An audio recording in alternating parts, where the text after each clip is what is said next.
বাসায় বলার পরও না দিয়ে জবের পর মেয়েকে বিয়ে দেওয়ার ডিসিশন নেয় বাবা মা। এতে বাবা মা দায়িত্ব সঠিক সময় পালন না করে মেয়ের ক্ষতি করতেছে অজান্তে, যা বর্তমানে ট্রেন্ডিং। এটি নিয়ে কিভাবে প্রতিকার পাওয়া সম্ভব?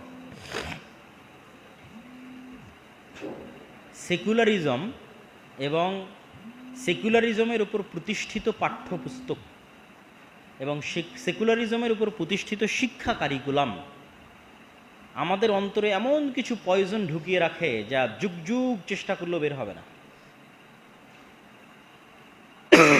তার একটা হচ্ছে এটা, আগে কেরিয়ার পরে বিবাহ।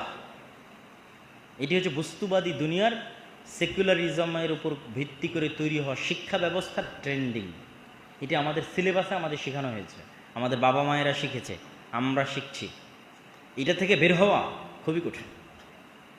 তো প্রথমত পিতা মাতাকে নাসিহাত করতে হবে, তাদেরকে কোরআন এবং হাদিসের জ্ঞানকে প্রাধান্য দেওয়ার জন্য অনুরোধ করতে হবে এবং অবশ্যই প্রাপ্ত বয়স্ক অবস্থায় উপযুক্ত পাত্র বা পাত্রী পাওয়া গেলে বিবাহ দেওয়ার চেষ্টা করতে হবে।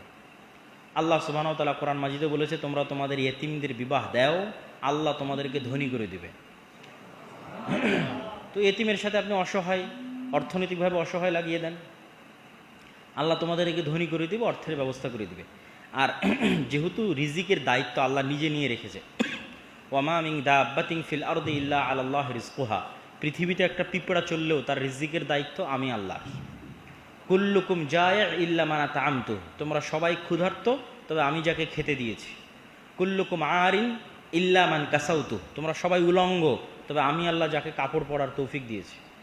তাহলে কত শক্তভাবে আল্লাহ বলছে যে আমরা সবাই ক্ষুধার্ত, কিন্তু খেতে পেয়েছি কে খাওয়িয়েছে? আল্লাহ খায়, আল্লাহ নিজে বলতেছেন।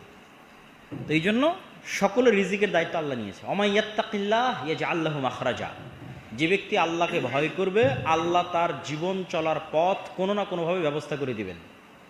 ওয়া ইয়ারযুকহু মিন হাইসু লা ইয়াহতাসিব, আর আল্লাহ তাকে কোথায় থেকে রিজিক দিবেন ও নিজেও বুঝতে পারবে না। অতএব আপনি আল্লাহর উপর ভরসা করেন, পিতা মাতাকে আল্লাহর উপর ভরসা করতে শিখান।